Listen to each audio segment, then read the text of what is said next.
అవునా? ఇప్పుడు నేను ఈ డేటాని బేస్ చేసుకొని మనకి బ్లాక్ డయాగ్రామ్ అనేది డ్రా చేస్తాను చూడండి. Very simple. నాతో పాటు మీరు ప్రాక్టీస్ చేయండి, ఈజీగా ఉంటుంది.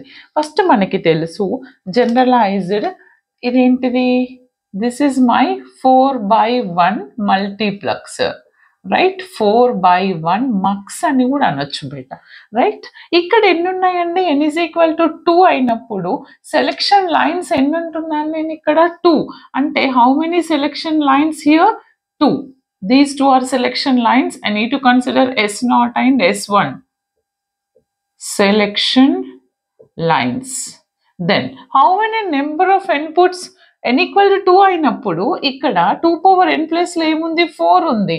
How many number of input lines? Inputs ఎన్ని ఉన్నాయి? 4 ఉన్నాయి.